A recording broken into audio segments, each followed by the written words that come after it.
중량을 가하는 목적이 근성장이라면은 당연히 관절에는 도움이 되죠. 레그 익스텐전 머신 같은 그런 운동 장비들은요, 원래 부상한 선수들의 재활이나 아니면 환자들의 치료를 위해서 먼저 개발된 물건들이에요. 그러니까 뭐 그게 나쁠 이유는 당연히 없는 거고요.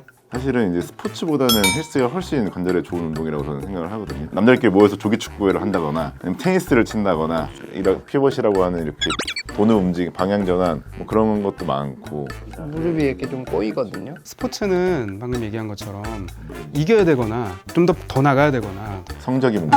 성적이 목표가 되잖아요. 여기서 파열이 생기는 거죠. 마지막에 속 이야기 우리 동네 정형외과. 아니 그 김종국 씨 리뷰를 저희가 한번 했었잖아요. 네. 네네. 조회수는 좀 잘 나왔는데 이게 조회수만큼의 악플이 달려가지고 저는 마상 많이 받았습니다. 일단은 몇 가지를 해명을 좀 할 필요도 있을 것 같아요. 제가 그런 말을 몇 번 했어요. 그러니까 되게 가볍게 드시네. 이거는 그렇게 무거운 건 아니지. 그러니까 저는 운동을 그래도 좀 한 사람이니까 이제 악플도 달리겠네. 그러게 달리겠네. 운동을 했다고? 김종국 씨 정도의 근육 사이즈와 평소에 운동한 기간 이런 거를 생각해 보면은 그분이 들 수 있는 무게가 대충은 짐작이 가거든요. 아 그렇죠. 제가 보기에는 저분이 들 수 있는 무게보다는 좀 적게 드시고 있더라라는 그런 의미였어요. 얼굴 너무 못생기게 나올까 봐 약간 음. 가벼운 거 한 거 아닐까? 근데 그것도 또 어떻게 보면 또 저는 김종국 씨를 되게 칭찬한 거였잖아요. 심지어는 그 운동하는 사람한테 할 수 있는 최고의 찬사 중에 하나를 한 건데 저는 마상 많이 받았습니다. 구독. 그래서 오늘은 이 헬스가 관절에 좋을까 안 좋을까? 그 헬스장에서 흔히 사용하는 여러 가지 운동기구들 중에서 케이블 같은 걸 사용하는 혹은 케이블이나 도르래 같은 걸 조합해서 만든 그런 무릎의 근육을 강화하는 뭐 이제 레그 익스텐전 머신 같은 그런 운동 장비들은요, 원래 부상한 선수들의 재활이나 아니면 환자들의 치료를 위해서 먼저 개발된 물건들이에요. 그랬다가 이제 그거를 운동선수들이 이제 사용하게 된 그런 형태였으니까 그러니까 뭐 그게 나쁠 이유는 당연히 없는 거고요. 중량을 가하는 목적이 근성장이라면은 근육이 커지는 거면 당연히 관절에는 도움이 되죠. 안전하게 한다면 뭐 장기적으로는 이제 점점점 관절을 잡아주는 근력이 좋아지니까 더 관절이 건강해질 수가 있는 건데, 너무 무리하게 혹은 잘못된 자세로 하면서 연골이 다치거나 한다면 이제 안 좋겠죠. 오히려 운동을 이제 못하게 될 수 있는 거죠. 사실은 이제 스포츠보다는 헬스가 훨씬 관절에 좋은 운동이라고 저는 생각을 하거든요. 왜냐면은 스포츠 같은 경우에는 헬스랑 다르게 필수적으로 필요한 게 이제 순발력과 운동신경이 필요하거든요. 그런 게 좀 부족하다 그러면은 바로 다치게 되는 거잖아요. 헬스와 스포츠의 또 다른 차이가 뭐냐면은 재미거든요. 남자들끼리 모여서 조기 축구회를 한다거나 아니면 테니스를 친다거나 좋지만 정형외과에서는 이 스포츠는 다치거나 관절을 안 좋게 만드는 그런 원인 중에 굉장히 큰 포션을 차지하고 있는 게 스포츠이기 때문에 다리가 안 좋거나 이런 환자분들한테 저는 일단은 헬스를 권장을 하죠. 스포츠는 방금 얘기한 것처럼 이겨야 되거나 좀 더 나가야 되거나 더 빨라야 된다거나 뭐 하여튼간 몸 자체가 목적이 아니잖아요. 성적이 목표.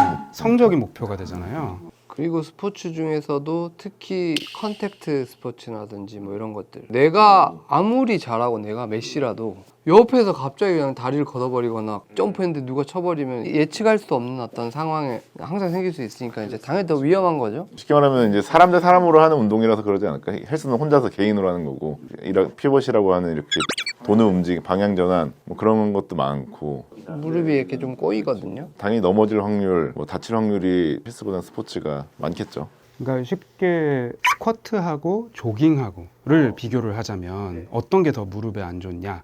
둘 다 무릎 연골을 어느 정도 사용하죠. 그리고 둘 다 무릎 주변의 근육들을 어느 정도 강화시켜 주는 거 맞죠. 그리고 둘 다 어느 강도로 운동을 하느냐에 따라서 결과물이 많이 달라지는 것도 맞죠. 그렇지만 일반적으로 봤을 때 조깅보다는 스쿼트를 하다가 무릎을 다칠 가능성이 더 낮습니다. 그리고 대개의 경우 헬스장에서 하는 종류의 운동들은 관절 혹은 근육 혹은 인대 이런 것들의 강화 그 자체가 목적 그 자체잖아요. 그러다 보니까 그런 것들 자체에 집중을 하게 되기가 조금 더 쉬워요. 조깅 같은 경우에는 어느 만큼의 거리를 내가 가야 돼, 이런 게 있을 수가 있죠. 중간에 끊을 수가 없으니까. 중간에 끊기가 어려울 수 있고, 그러다 보니까 무리를 하게 되거나 하기가 쉬운데 목표 지점이 따로 설정되어 있는 거는 아니기 때문에 이상한데 그럼 바로 그냥 중단해도 되거든요. 게다가 누구랑 승부를 하는 것도 아니고 내 몸이 건강해지고 내 몸이 좀 더 개선되는 것 자체가 운동의 목적이니까.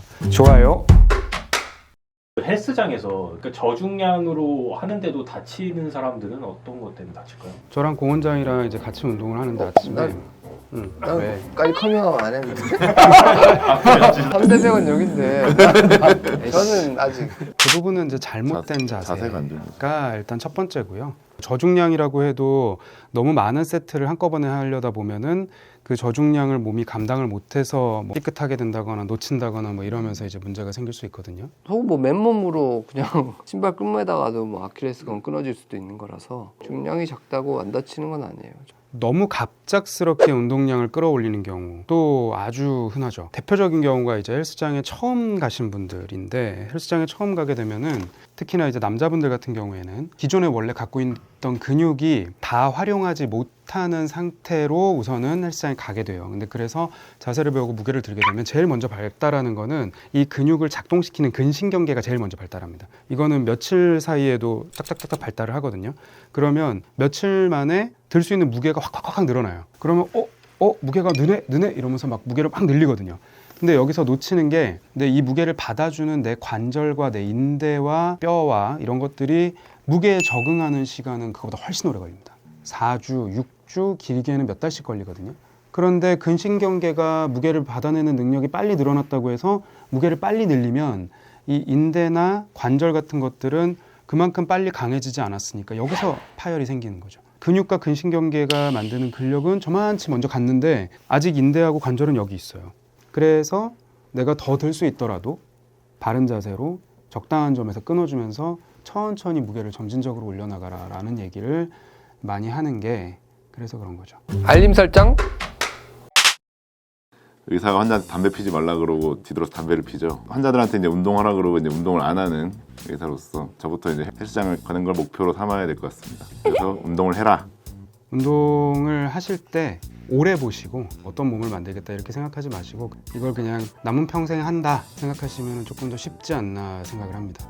건강을 챙기는데 반드시 필요한 운동이니까 꼭 이제 웨이트 트레이닝 챙겨서 하시면 좋겠습니다. 사실 관절 건강에 제일 중요한 거는 사실 근력량이기 때문에 나이 들었다고 몸이 멸치 같다고 뚱뚱하다고 걱정하지 말고 어쨌든 무조건 헬스장 가서 운동하시면 다 건강해질 수 있으니까 안전하게 운동하면은 가장 관절에 도움이 되는 운동이 아마 헬스가 되지 않을까 생각합니다.